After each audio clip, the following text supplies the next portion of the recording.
Hey everyone, my name is Matt. I'm the youth and family pastor at Cornerstone Church in Marshfield, and I'm here today with your Cornerstone Connection, a daily devotional.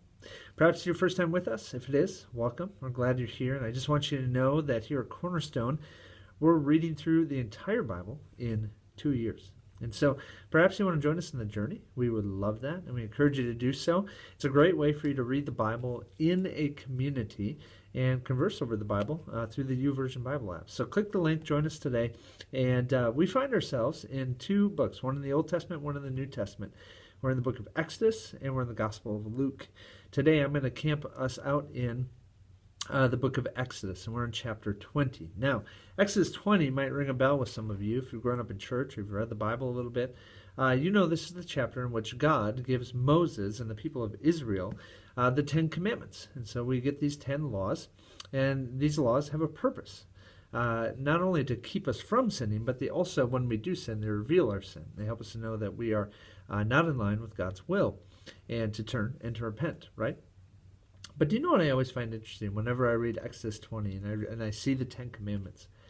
I don't know about you, but I go, these are really just common sense. Like, if our world followed these 10 things, I think we'd be okay.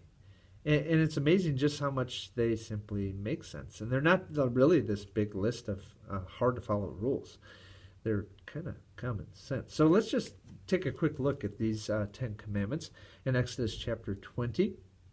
In verse 3, God starts with this one. He says, "You shall have no other gods before me." Well, that makes sense for a people that wants to follow the one true God. They wouldn't have any other gods before him.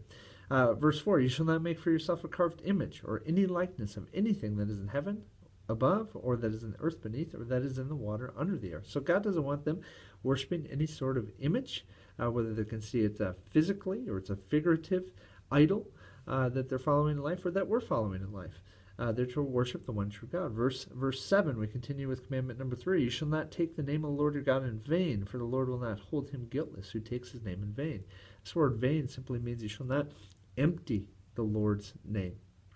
It is a name of great value and worth and honor, worthy of honor and respect.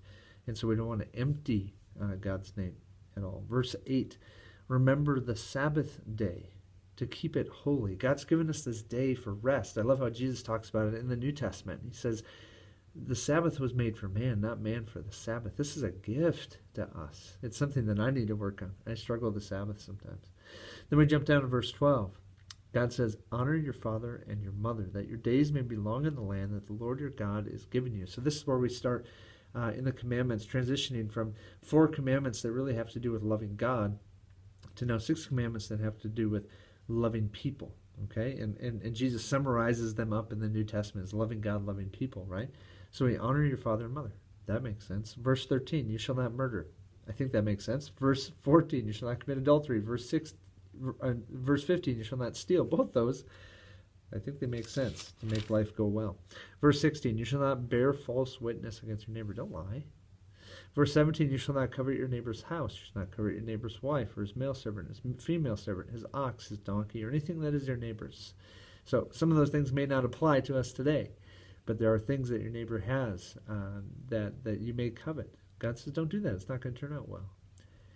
And so he ends with this and lets them know these 10 commandments. And I just go, man, what happened?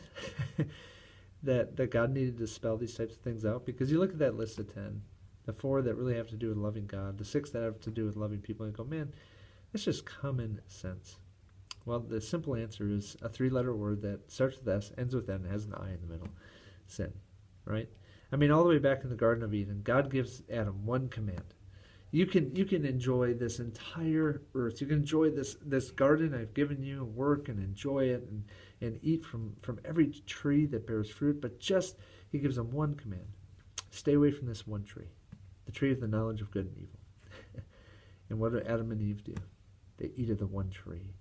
And sin enters. And it's amazing how when sin enters, common sense really goes away. The desire to really think through our actions, our words, before we do something and before we say something, and a propensity for us to not love God and to hurt people instead of love them. It's incredible. And so it necessitates God going, hey guys, please follow these things, and you'll find out that life can be pretty good. It's amazing, isn't it?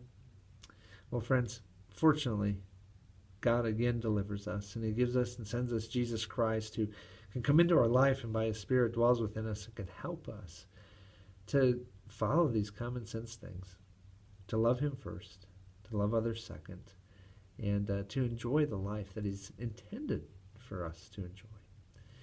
Have a great day, friends. We'll see you next time on the Cornerstone Connection.